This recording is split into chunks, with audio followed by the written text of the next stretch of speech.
اعوذ باللہ من الشیطان الرجیم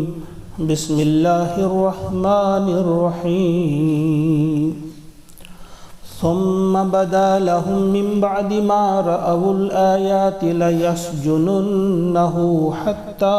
حين ودخل معه السجن فتيان قال أحدهما إني أراني أعصر خمرا وقال الآخر إني أراني أحمل فوق رأسي خبزا تأكل الطير منه نبئنا بتأويله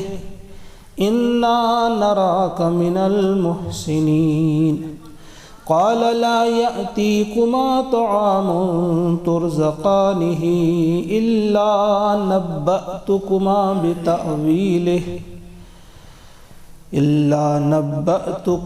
بتأويله قبل أن يأتيكما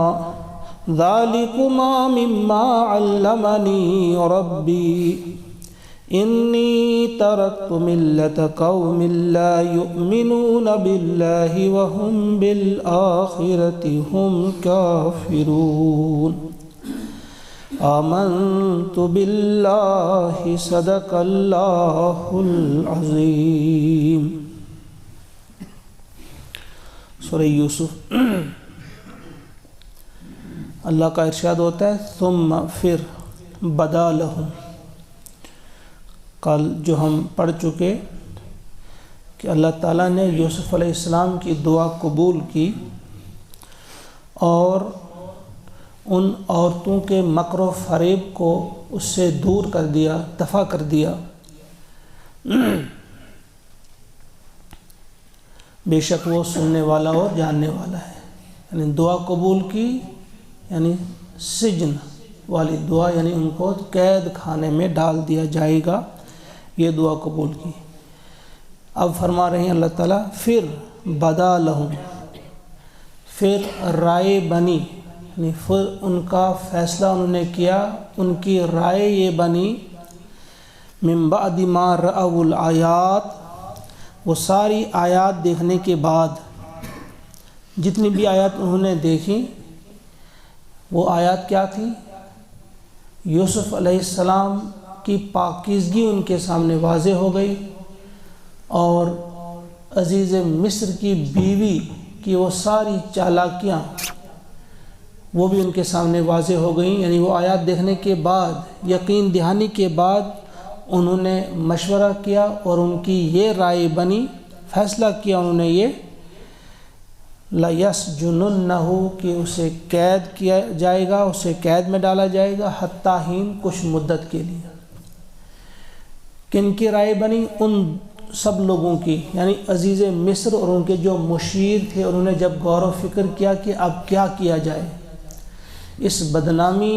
کو ختم کرنے کے لیے یا اس مرض کو ختم کرنے کے لیے، انہوں نے یہی بہتر سمجھا کہ اب کچھ عرصہ کے لیے اسے قید خانہ میں ڈال دیا جائے گا۔ شاید اسی وجہ سے زلیخا جو ہے وہ بھی اس سے دور رہے، اور جو دوسری جو تھیں عورتیں، جو بڑے بڑے ان کے جو عہدیدار تھے، ان کی بیویاں وہ بھی تھیں، وہ عام تو نہیں تھی، یعنی وہ سب فتنے میں گرفتار ہو گئی تھی۔ ان کے مشیر سب سوچ رہے تھے یہی کہ اب اسی میں ہماری بھی خیر ہے کہ ان عورتوں کو اس سے دور رکھا جائے اور ان کو اس سے دور رکھا جائے۔ تو فرمایا جا رہا ہے کہ انہوں نے پھر یہ مشورہ کیا اور ان کی پختہ رائے یہ بنی کہ اب انہیں جیل میں بھگ دیا جائے گا، قید خانے میں ڈال دیا جائے گا۔ پھر فرماتے ہیں اللہ تبارک و تعالیٰ وَدَخَلَ اور داخل ہوا مَعَهُ اس کے ساتھ، یعنی یوسف علیہ السلام کو جب داخل کیا گیا قید خانے میں تو ان کے ساتھ داخل ہوئے مَعَهُ السِّجْنَ فَتَيَانِ، دو جوان۔ جب ان کو داخل کر دیا گیا قید خانے میں تو دو جوان اور بھی داخل کر دیے گئے۔ یہاں تھوڑی دیر کے لیے رک کر ہم دیکھیں گے کہ یہ پرانی سنت رہی ہے ظالم بادشاہوں کی، ظالم حکمرانوں کی، کہ غلطی کسی کی ہو اور سزا کسی کو دی جائے۔ اس قدر بے حیائی، اس قدر ڈھٹائی کہ وہ سب جان گئے، کلیئر تھا کہ یوسف علیہ السلام بالکل صاف ہیں، اس کے باوجود انہیں قید خانے میں ڈال دیا۔ اور آج تک بے حیا اور بے غیرت حکمرانوں کی یہ سنت چلی آ رہی ہے کہ خطا کسی کی ہو اور جیل بھرو کسی اور کو۔ تو فرمایا جا رہا ہے کہ جب ان کے ساتھ داخل ہوئے دو اور جوان بھی، قال احدہما، تو کہا ان میں سے ایک نے، انی ارانی آصر خمرا، میں دیکھتا ہوں کہ میں شراب نچوڑ رہا ہوں، یعنی میں انگور نچوڑ کر شراب تیار کر رہا ہوں، میں نے یہ خواب دیکھا۔ وقال الآخر، اور دوسرا بولا، انی ارانی، میں دیکھتا ہوں، کیا دیکھتا ہوں؟ احمل فوق رأسی، کہ میں اٹھائے ہوئے ہوں اپنے سر پہ، خبزاً، روٹیاں، تأکل الطیر منہ، تو پرندے اس سے کھا رہے ہیں۔ نبئنا بتأویلہ، ہمیں بتا دیجئے ان کی تعویل، یعنی ان کی تعبیر ہمیں بتا دیجئے۔ ان دو جوانوں نے جو اپنے خواب سنائے، انا نراک من المحسنین، ہم نے دیکھا آپ کو، ہم آپ کو دیکھتے ہیں کہ آپ نیکوکار ہیں، آپ بہت ہی نیک آدمی ہیں، آپ ہی ہمیں اس کی تعبیر بتا سکتے ہیں۔ اس آیت کی روشنی میں کچھ چیزیں ہمارے سامنے آ جاتی ہیں، کچھ احکام ہمارے لیے، اس میں جو سبق ہے۔ ذرا اندازہ کیجئے کہ جس قید خانے میں وہ تھے وہاں اور بھی تھے، انہوں نے کتنا اچھا سلوک کیا ہے ان سب کے ساتھ۔ یہ تلمود میں اس کا تھوڑا سا ذکر آ گیا ہے، بائبل میں بھی کچھ ذکر ہے، قرآن نے تو بالکل شارٹ کہا ہے، مختصر کہا ہے، ٹو دا پوائنٹ بات کہی ہے کہ وہ ان کے پاس جاتے تھے، کسی کی کوئی ضرورت ہوتی تھی قید خانے میں، کوئی پریشان ہوتا تھا، کوئی بیمار ہوتا تھا، تو ان کی بڑی خدمت وہ کرتے تھے۔ اگر انہیں کبھی خود بھوکا بھی رہنا پڑتا ان کو کھلاتے تھے، بڑے پیار سے محبت سے پیش آتے تھے۔ تو ان کے اس کردار کو دیکھ کر انہوں نے کہا کہ آپ تو بڑے ہی نیک آدمی ہیں، آپ ہی ہمیں بتا سکتے ہیں اس خواب کی تعبیر۔ ایک مسئلہ یہاں پہ یہ نکلتا ہے کہ کوئی کتنا ہی برا ہو تو آپ نے اس کے ساتھ بہترین سلوک کرنا ہو، کیونکہ قید خانے میں جو مجرم تھے وہ سارے ہی غلط قسم کے لوگ تھے، وہ مجرم تھے، خطا کار تھے، کچھ کرمنل ہوں گے، کچھ اور رہے ہوں گے، تو انہوں نے ان کے ساتھ بہت ہی اچھا سلوک کیا۔ پہلی چیز یہ۔ دوسری چیز کہ تعبیر اگر اپنے خواب کی آپ نے معلوم کرنی ہے تو کسی نیک اور صالح شخص سے ہی معلوم کرنی چاہیے۔ انہوں نے اس سے کہا انا نراک من المحسنین، ہم نے تمہیں ایک نیک آدمی پایا ہے، آپ ہی ہمیں اس خواب کی تعبیر بتا دیں۔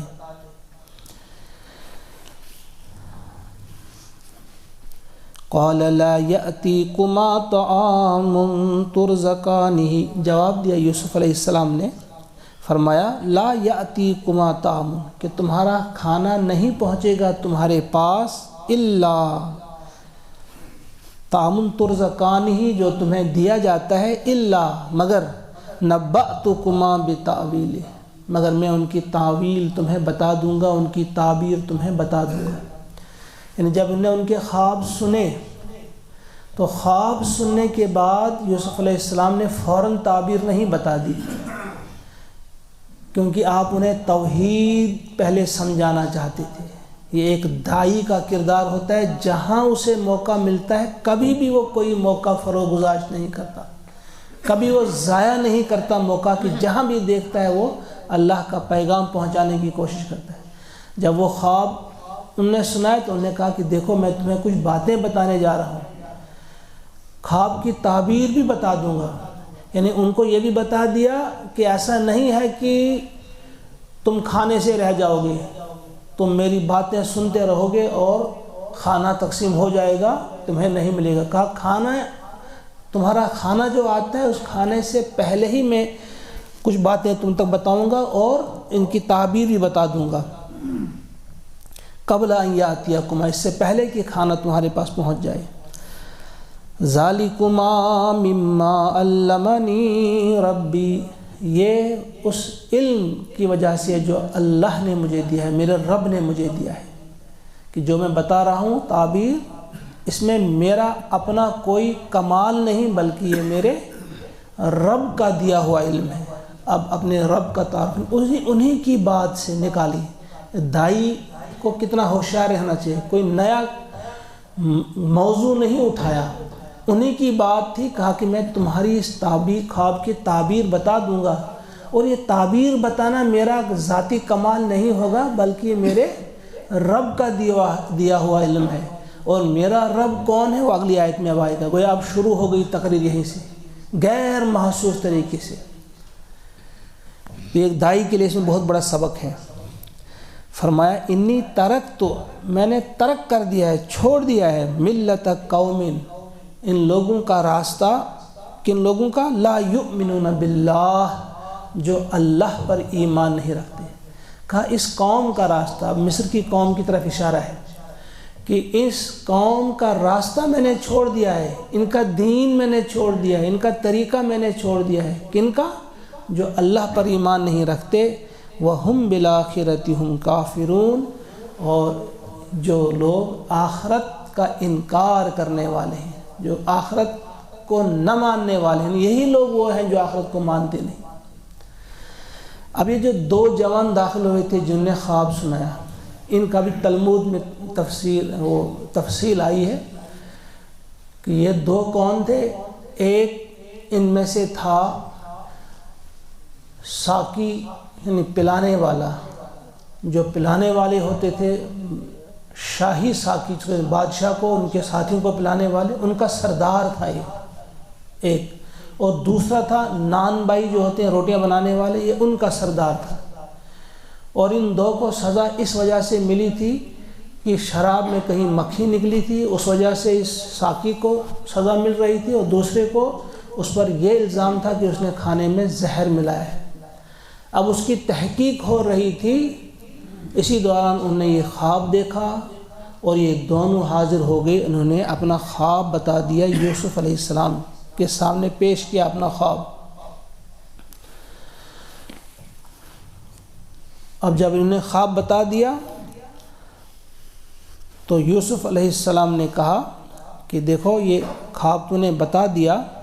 تمہیں بتا دوں گا میں اس کی تعبیر، لیکن اس سے پہلے کچھ باتیں میری سنو۔ تو وہاں سے شروع کیا،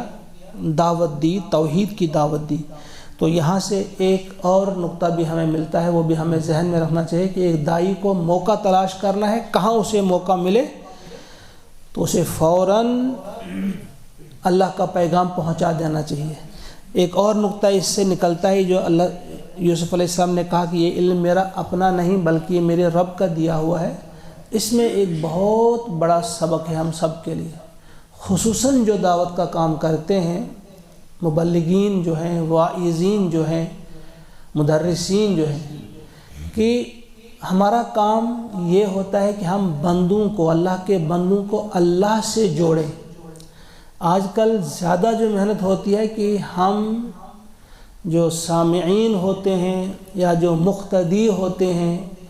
سننے والے ہوتے ہیں، حاضرین ہوتے ہیں، ان کو اپنے ساتھ جوڑنے کی کوشش کرتے ہیں کہ ان کے دل میں میرا رعب بیٹھ جائے، میری محبت آ جائے، میرے یہ گرویدہ ہو جائیں۔ یوسف علیہ السلام نے کہا کہ میں کچھ بھی نہیں، یہ میرا کوئی علم نہیں، یہ وہ علم ہے جو میرے رب نے مجھے دیا ہے، کیونکہ آپ رب کے بندوں کو رب سے ملانا چاہتے تھے۔ لہذا ہم سب کی یہ کوشش ہونی چاہیے کہ اپنے آپ کو سائڈ میں کر لینا چاہیے اور اللہ کے بندوں کو اللہ کے ساتھ ملانے کی کوشش کرنی چاہیے۔ جب وہ اللہ کے ہو جائیں گے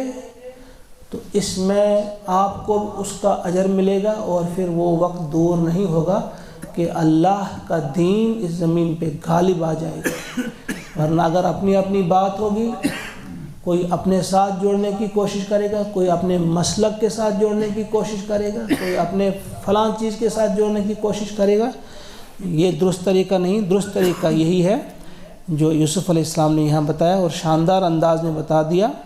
کہ ذالکما مما علمنی ربی، انی ترکت ملت قوم لا یؤمنون باللہ وهم بالآخرۃ هم کافرون آمنت باللہ صدق اللہ العظیم اللہم اجعل القرآن ربیع قلوبنا ونور ابصارنا وشفاء صدورنا وحمومنا وغمومنا صلی اللہ وسلم علی سیدنا و مولانا محمد و آلہ و اصحابہ اجمعین برحمتک یا ارحم الراحمین.